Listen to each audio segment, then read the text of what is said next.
Bonjour à toutes, bonjour à tous.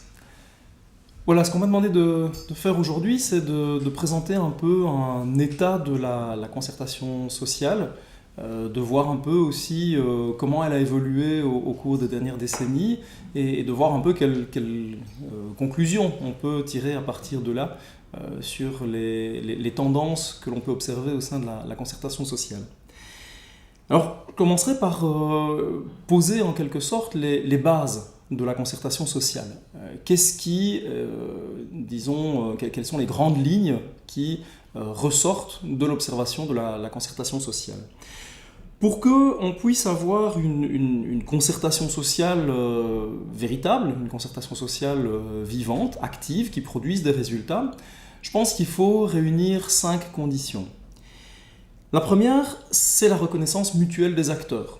Alors aujourd'hui, ça semble aller de soi. Il faut que les interlocuteurs patronaux et syndicaux se reconnaissent mutuellement, considèrent qu'il est normal d'avoir des discussions, d'avoir des négociations aussi parfois les uns avec les autres. Mais tel n'a évidemment pas toujours été le cas. Si on remonte au XIXe siècle, et même encore durant l'entre-deux-guerres au XXe siècle, on voit que la chose n'était pas du tout admise. On voit aussi bien entendu que la chose n'est pas admise partout sur la planète encore à l'heure actuelle. Mais en Belgique, aujourd'hui, on peut considérer que les interlocuteurs sociaux, patronaux et syndicaux se reconnaissent en tant qu'interlocuteurs l'un de l'autre. La deuxième condition qui doit être de mise, c'est qu'il faut que le cadre légal soit ouvert. Il faut qu'il y ait une liberté de négociation. Et là aussi, évidemment, les choses ont avancé. Il faut se souvenir que le droit de se coaliser, que ce soit pour le patronat ou pour les travailleurs, n'a été mis en œuvre que progressivement au XIXe siècle. Il a fallu attendre 1921 pour que les droits syndicaux soient pleinement et entièrement reconnus. Et là non plus, bien entendu, on ne peut pas considérer que dans l'ensemble de la planète, on ait un cadre légal qui soit suffisamment ouvert, qui soit suffisamment libre pour que des négociations libres puissent se tenir. Troisième condition, il faut qu'on reconnaisse l'existence d'un conflit. C'est important, on ne négocie que sur des choses sur lesquelles, à la base, il y a un désaccord, il y a un conflit. Mais en même temps, si on reconnaît qu'il y a un conflit, on reconnaît aussi, de part et d'autre, la nécessité de le gérer, et de le gérer pacifiquement.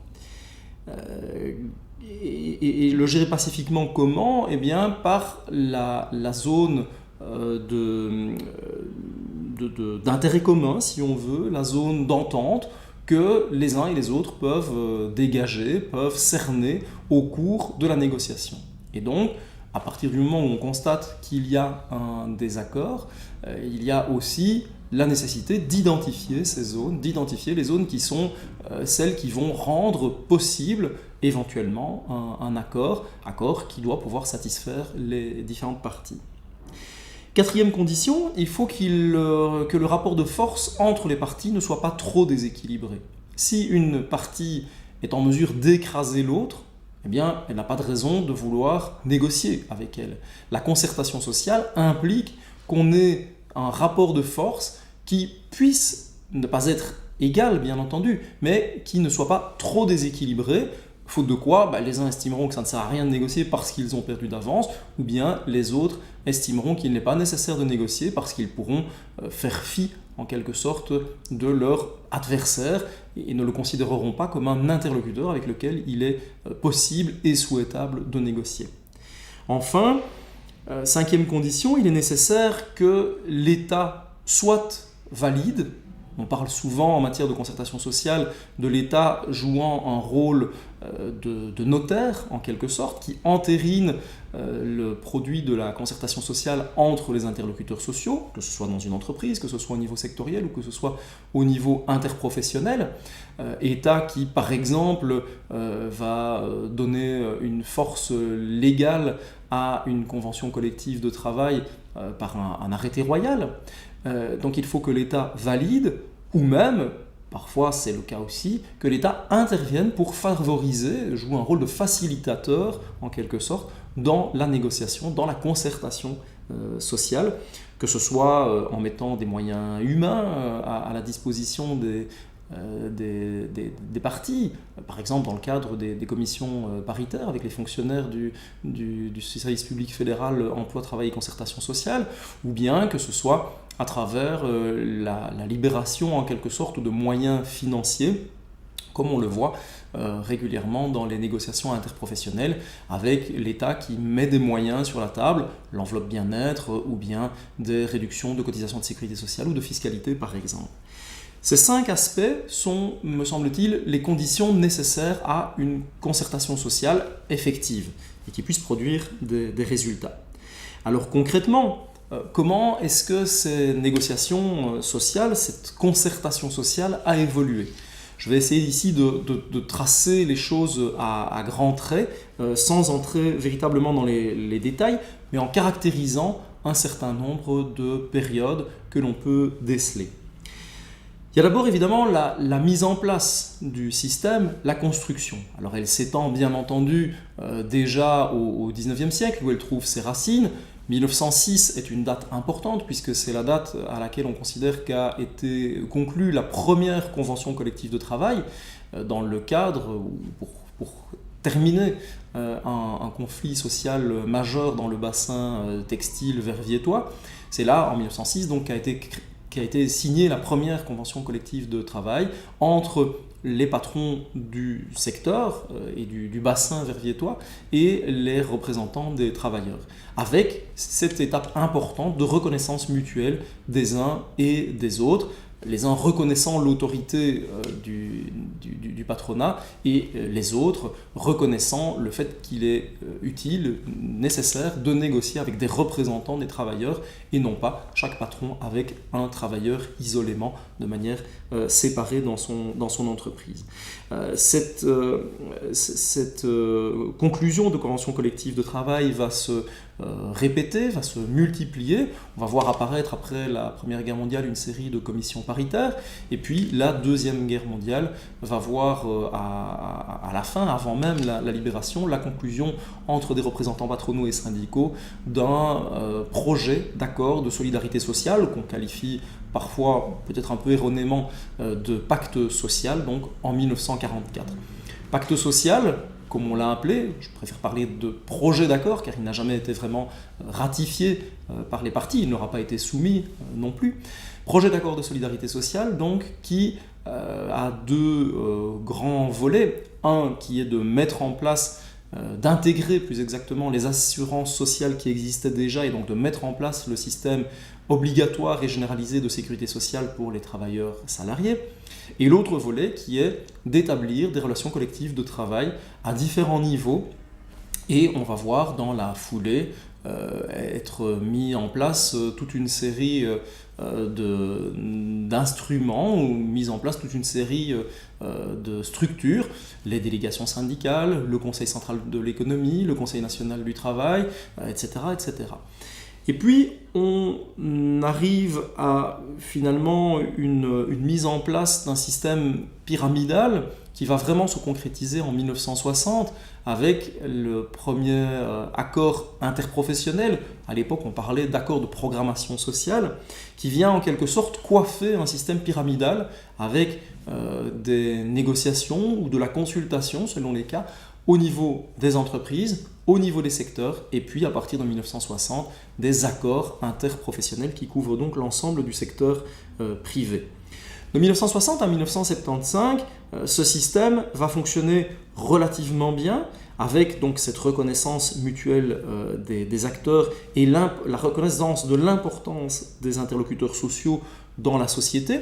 Patronat et syndicats siègent dans toute une série d'organismes, de la sécurité sociale, mais pas seulement. Et donc on voit bien que les acteurs que sont les interlocuteurs sociaux prennent une place importante au sein de la société, et pas seulement, mais aussi, bien entendu, dans les entreprises, au niveau sectoriel et au niveau interprofessionnel. C'est donc un système pyramidal avec une série de négociations qui sont menées. La volonté, elle est claire, elle est clairement exprimée par cet accord, par ce projet d'accord de solidarité sociale de 1944, c'est une répartition équitable des fruits de la croissance. Et ce que l'on va voir entre 1960 et 1975, à travers la conclusion de différents accords successivement, tous les 3 ans, puis tous les 2 ans, c'est une espèce d'échange entre le patronat et les syndicats. Le premier désirant voir la productivité et la flexibilité s'accroître, tandis que les seconds souhaitent plutôt que soient obtenus des gains salariaux. On va voir une réduction collective du temps de travail au niveau du nombre d'heures hebdomadaires, mais également un accroissement du nombre de congés avec une 2e semaine, puis une 3e semaine, et puis des jours de congés annuels supplémentaires.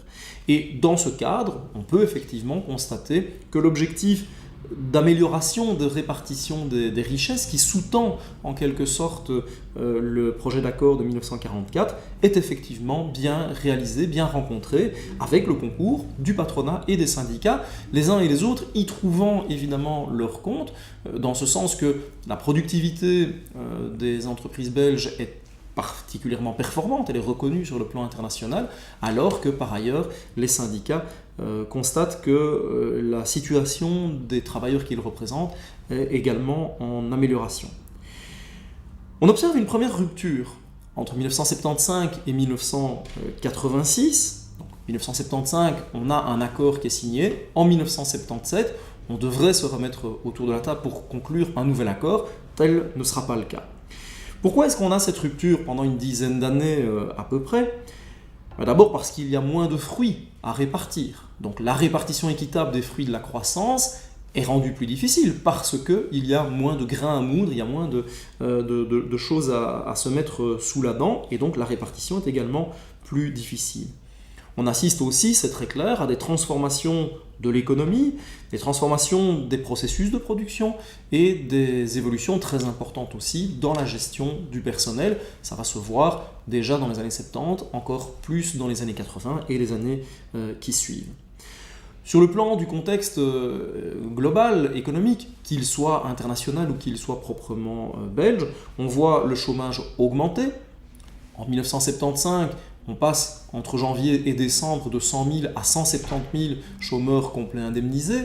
Entre 75 et 84, on passe de 100 000 à 500 000. Donc on voit une explosion du chômage qui devient véritablement un chômage de masse. Ce qui a évidemment des répercussions importantes en matière de relations collectives de travail, de revendications des syndicats aussi. Revendiquer des hausses de salaire alors qu'il y a un chômage important devient évidemment beaucoup plus compliqué pour les interlocuteurs syndicaux. Ce que l'on observe aussi, c'est une espèce de cassure dans l'objectif de répartition équitable des fruits de la croissance, de répartition des richesses. Et à partir de décembre 1981, cette cassure va être renforcée par la mise sur pied de gouvernements qui sont très clairement situés au centre droit, avec les gouvernements Martens-Gold, comme on les a appelés, gouvernement Martens 5 pour commencer, qui prennent en quelque sorte le parti d'un des deux acteurs en présence. C'est-à-dire que le gouvernement Martens 5 et ses successeurs vont assez clairement prendre des mesures qui vont aider le patronat, qui vont soutenir le patronat au détriment des syndicats. Ce qui évidemment ne va pas faciliter la négociation au niveau et plus largement la concertation sociale. Cela étant, c'est aussi sous le gouvernement Martens 5 que, une fois que les syndicats en quelque sorte ont la mort dans l'âme admis qu'il ne leur serait pas possible d'inverser le cours de la politique du gouvernement, que les syndicats reviennent à la table et que, avec le patronat, il est possible de conclure un accord en 1986, ce qui met en quelque sorte un terme à cette première période de rupture dans l'évolution de la concertation sociale au niveau national interprofessionnel. Enfin, un dernier élément qu'on peut pointer dans cette décennie 75-86, c'est le développement des organes de consultation au niveau des communautés et des régions. Et plus largement, bien entendu, les transformations de l'État belge, la fédéralisation, comme on ne l'appelle pas encore à l'époque, mais telle qu'on la connaît aujourd'hui. Et donc, on voit le développement, par exemple, du Conseil économique et social de la région wallonne, comme on l'appelait à l'époque, et avec des équivalents en Flandre, à Bruxelles, et même partiellement en communauté germanophone. 1986 marque donc le retour à une pratique de conclusion d'accords interprofessionnels, avec la conclusion d'accords interprofessionnels qui va se répéter tous les 2 ans, avec parfois des exceptions. Parfois, on n'a pas vraiment de négociations qui aboutissent et on reste 2 ans sans avoir d'accord interprofessionnel. Mais globalement, de 1986 jusqu'à 2008, on va voir assez régulièrement la conclusion d'accords interprofessionnels. Il faut préciser que durant la période de rupture, 75-86, la concertation n'a pas été annulée, annihilée tous azimuts. J'ai bien expliqué qu'il n'y avait pas de conclusion d'accord interprofessionnel, avec une légère exception en 81, mais un accord très très limité. Mais par contre, la négociation sectorielle, la négociation d'entreprise se poursuit, mais avec les éléments que j'ai évoqués, notamment en termes de rapport de force entre les interlocuteurs sociaux. À partir de 86, donc, les choses reprennent au niveau interprofessionnel et se poursuivent au niveau des secteurs et des entreprises, mais on se trouve dans un cadre et avec un objectif qui sont différents.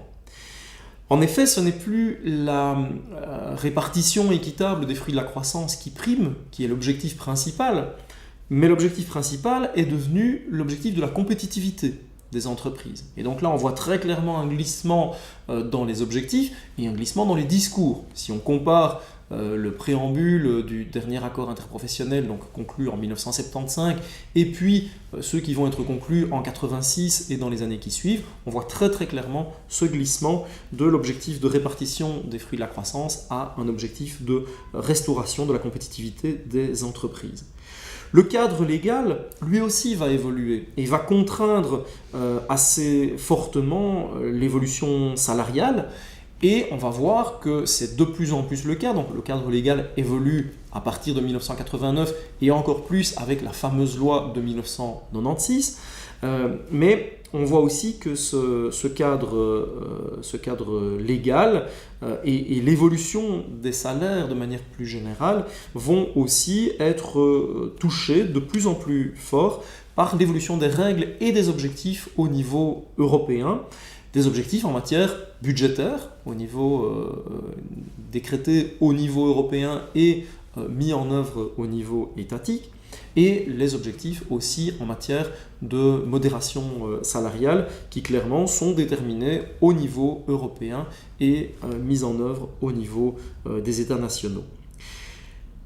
Les négociations dans la période 1986-2008, les négociations de manière à parvenir à conclure un accord interprofessionnel sont menées assez clairement avec l'aide des gouvernements, comme je l'ai évoqué tout à l'heure, c'est-à-dire que les gouvernements vont de plus en plus utiliser le levier des réductions de cotisations de sécurité sociale pour pouvoir favoriser la compétitivité des entreprises, vont aussi jouer sur la fiscalité, ce qui bien entendu n'est pas sans conséquence sur la fiscalité elle-même et sur cette pression fiscale dont on parle aujourd'hui encore, et plus encore sur la sécurité sociale, puisque les moyens qui sont mis à disposition des interlocuteurs sociaux par le gouvernement, dans une certaine mesure, vont réduire le financement de la sécurité sociale, ce qui va rendre nécessaire soit des économies en matière de sécurité sociale,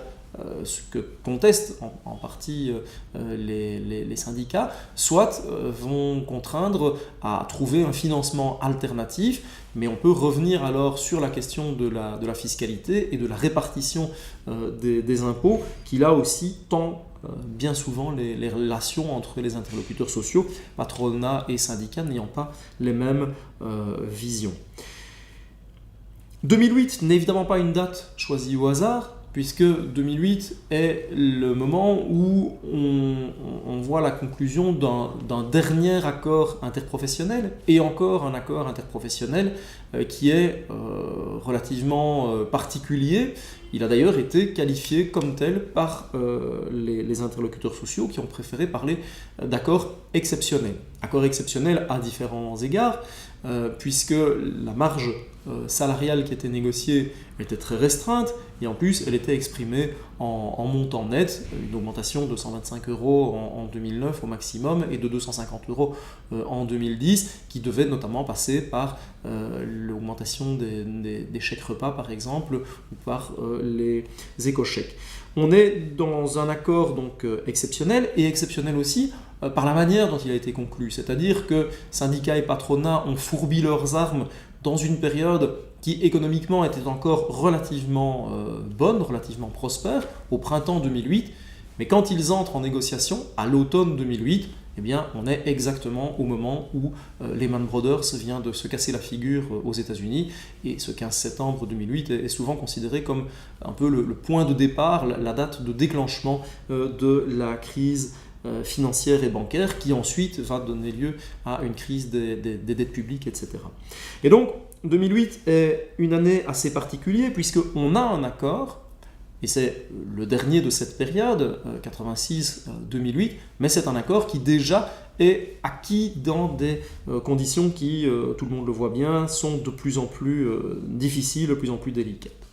Et effectivement, dans les années qui suivent, on ne va plus voir d'accords interprofessionnels se conclure, parfois même pas se négocier, puisque durant les années qui suivent, certains projets d'accords interprofessionnels sont soumis à la base syndicale et patronale, mais ne sont pas ratifiés, ne sont pas approuvés par l'ensemble des organisations syndicales, et parfois même le gouvernement pose des balises qui sont telles que les syndicats décident que la négociation n'est même pas possible en vue de parvenir à la conclusion d'un accord interprofessionnel.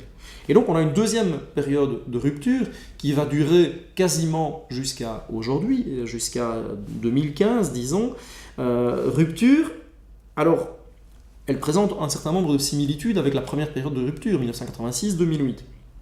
À nouveau, on est dans une période de crise économique et de raréfaction des ressources.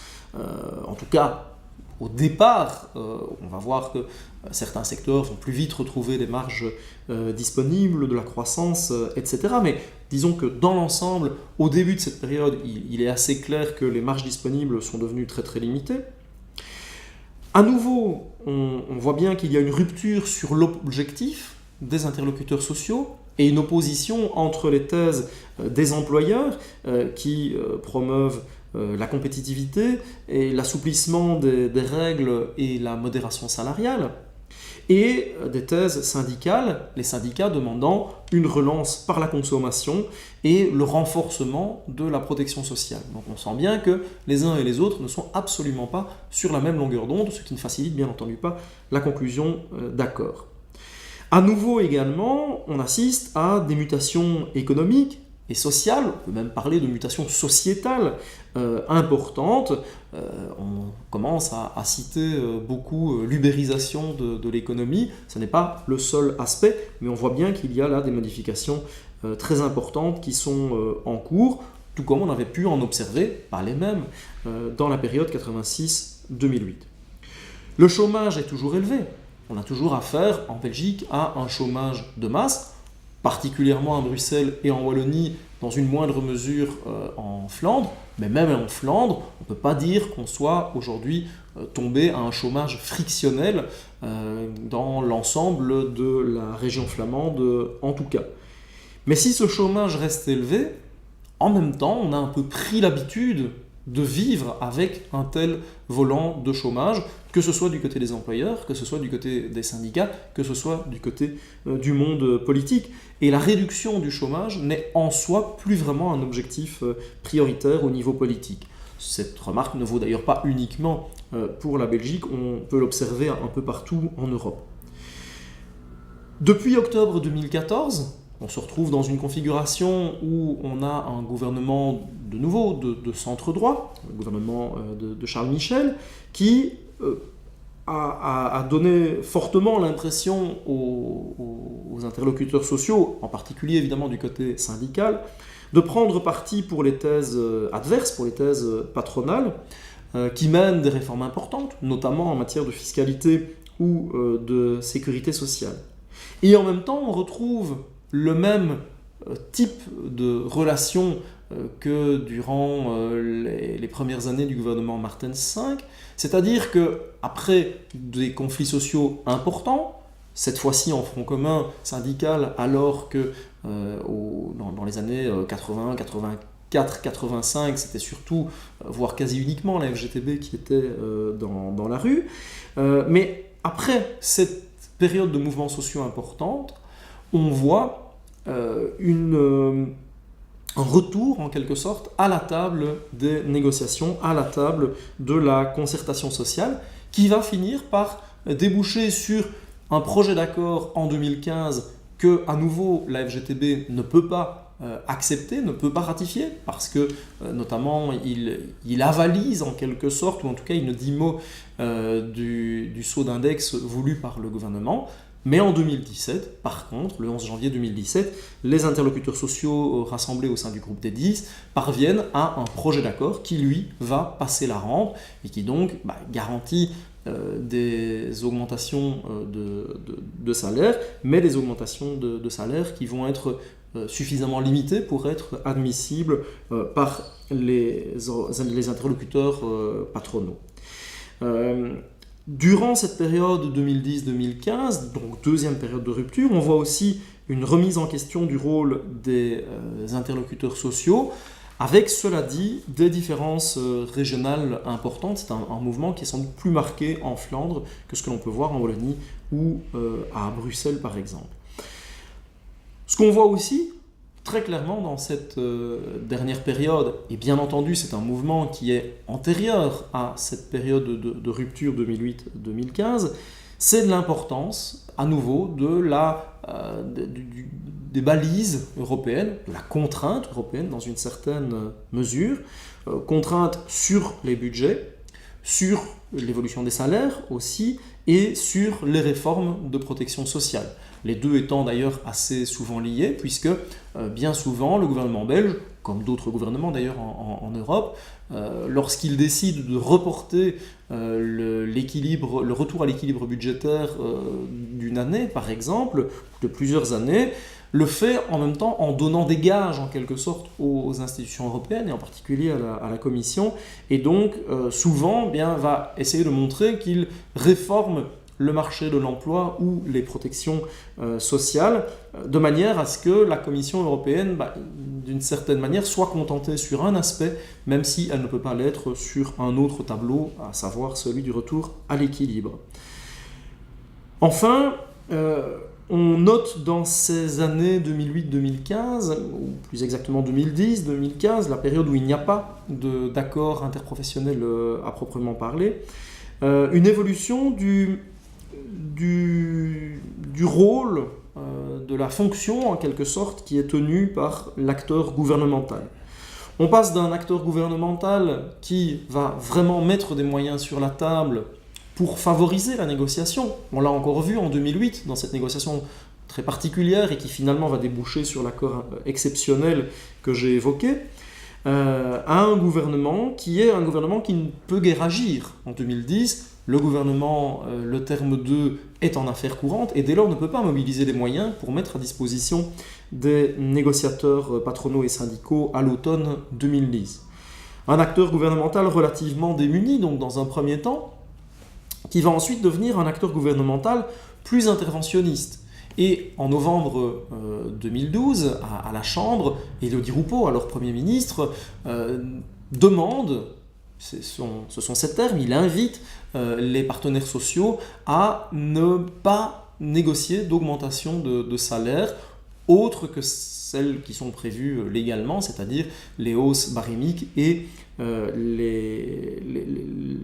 l'indexation automatique des salaires. Et cet interventionnisme gouvernemental va avoir pour effet de cabrer en quelque sorte les syndicats qui décrètent à la fin de l'année 2012 que la négociation ne sera même pas possible puisque à leurs yeux c'est un blocage salarial que le gouvernement décide. Et puis, acteur syndical qui de démuni va se faire plus interventionniste et puis qui de plus interventionniste va se faire non seulement interventionniste mais aussi va faire pencher la balance et imposer le tempo, la direction de la concertation sociale. C'est en tout cas le rôle que Charles Michel et son gouvernement vont tenir dans les dernières années. Et puis, on observe assez clairement une nouvelle reprise en quelque sorte. Alors, bien entendu, il est trop tôt pour savoir si il faut considérer que c'est une 5e période ou si c'est juste une espèce de retour à la concertation sociale dans une période plus longue de rupture entamée en 2010. Et on peut penser que peut-être ce sera une 5e période de concertation sociale qui vient de s'ouvrir avec la conclusion en janvier 2017 d'un accord interprofessionnel qui a pu être ratifié par l'ensemble des parties du côté des employeurs et du côté des organisations syndicales. Alors, première question, est-ce que on va vraiment assister à un renouveau de la concertation sociale? Deuxièmement, quel va être l'impact de la révision de la loi de 1996, sachant que cette loi n'a pas encore été formellement revue, mais que les interlocuteurs sociaux, dans les négociations qui ont abouti en janvier dernier, ont déjà tenu compte de la réforme que le gouvernement projette. Ce qui est clairement une victoire à mettre à l'actif du gouvernement, et quelque chose qui est perçu de manière assez positive par les acteurs patronaux, mais qui est évidemment ressenti beaucoup plus difficilement par les acteurs syndicaux, mais qui s'y sont pliés. Donc en la matière, on voit très clairement qu'ils ont fait une concession à leurs yeux relativement importante. Autre question qui va se produire, qui va se poser, c'est quel est l'impact de la loi Peters, comme on l'a baptisé assez rapidement du nom du ministre de l'Emploi et de l'Économie.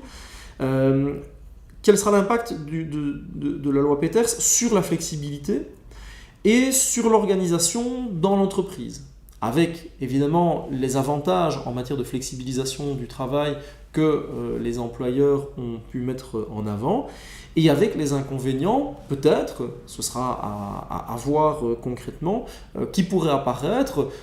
Est-ce qu'on va avoir des difficultés d'organisation de la part des travailleurs eux-mêmes, puisque l'objectif de la loi est de concilier la vie privée et la vie professionnelle, mais sera-ce vraiment le cas? Est-ce qu'on ne risque pas d'assister aussi à un accroissement des cadences avec des conséquences qui pourraient être négatives sur la santé au travail, ou bien avec un accroissement des risques de burn-out? Les interlocuteurs sociaux ont d'ailleurs prévu de discuter de cette question du burn-out dans les semaines qui viennent.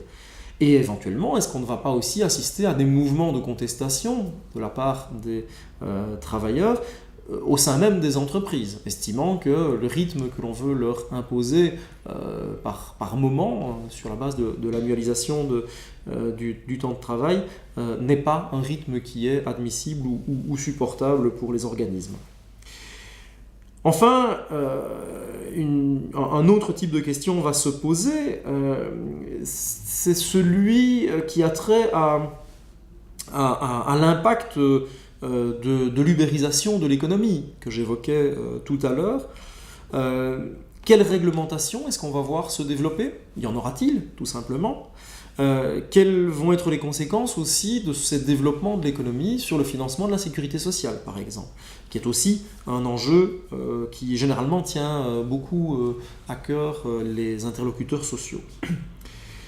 Alors en conclusion, je dirais que si on veut revenir aux bases de la concertation sociale que j'ai évoquées tout à l'heure, donc aux 5 fondements, aux 5 conditions pour voir se développer une concertation sociale qui puisse être fructueuse, bien je pense que là aussi on se retrouve face à une série de questions auxquelles les interlocuteurs sociaux, chacun évidemment dans son organisation, chacun dans son banc, patronal ou syndical, doit pouvoir répondre, et bien entendu aussi auxquelles les pouvoirs publics, que ce soit les partis de gouvernement ou les partis d'opposition, doivent aussi pouvoir réfléchir.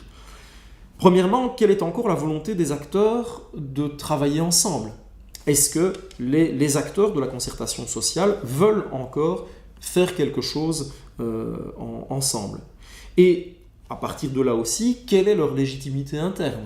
On sait que tant du côté patronal que du côté syndical, il y a des vues divergentes sur ce qu'il faut faire, sur les relations qu'il faut établir avec les interlocuteurs, soit syndicaux, soit patronaux à l'inverse.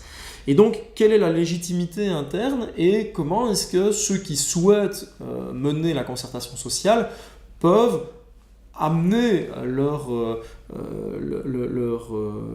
collègues à l'intérieur même de leur organisation à l'idée que la concertation sociale est plus importante que la contestation sociale ou l'imposition de solutions sans concertation. Deuxièmement, est-ce qu'il y a encore une liberté de négocier? Et quelle est la marge en la matière? Je l'ai évoqué, la loi de 1996 devrait être revue. Le principe en a déjà été en quelque sorte entériné ou intériorisé par les interlocuteurs sociaux lors de leur dernière et récente négociation. Mais jusqu'où est-ce qu'on ira? Est-ce que cette révision de la loi de 1996 va laisser suffisamment de marge de manœuvre, de grain à moudre finalement aux interlocuteurs sociaux? C'est une question qui va forcément se poser à chacun d'entre eux. Troisièmement, est-ce qu'on voit toujours poindre ou même dominer la volonté de négocier et de faire des compromis? Ou est-ce qu'au contraire, comme je le disais il y a un instant, certains acteurs vont plutôt être tentés par la solution du passage en force, que ce soit dans un camp ou dans un autre? Quatrièmement, est-ce que le rapport de force peut être équilibré, peut être suffisamment équilibré pour qu'une véritable négociation soit possible? Soit parce que les uns et les autres ont des moyens de contraindre en quelque sorte l'autre à négocier, soit au moins parce qu'ils ont suffisamment un poids suffisamment équivalent en quelque sorte pour pouvoir négocier des choses ensemble et ne pas laisser, comme je le disais en introduction, l'impression s'installer que mieux vaut ne pas négocier et que l'on peut se permettre de passer en force, ou à l'inverse, que ça ne sert plus à rien de négocier parce qu'on a déjà perdu et qu'on ne pourrait négocier que des reculs. Enfin, la question qui se pose par rapport à l'État est: est-ce qu'il a choisi son camp? Autrement dit, est-ce que le gouvernement actuel, mais bien entendu aussi ceux qui lui succéderont, et l'avenir paraît relativement ouvert en la matière, est-ce que l'État a choisi son camp et va soutenir une partie plutôt que l'autre, ou bien est-ce qu'au contraire on va assister à un changement éventuellement de cap pour favoriser davantage la concertation sociale?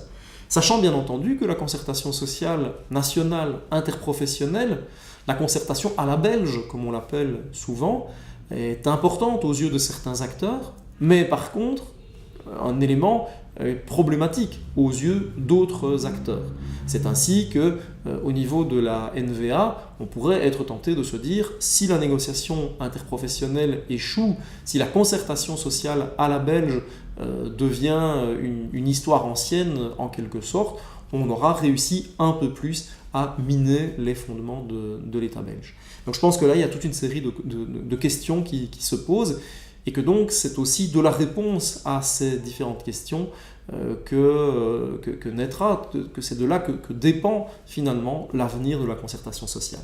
Je vous remercie.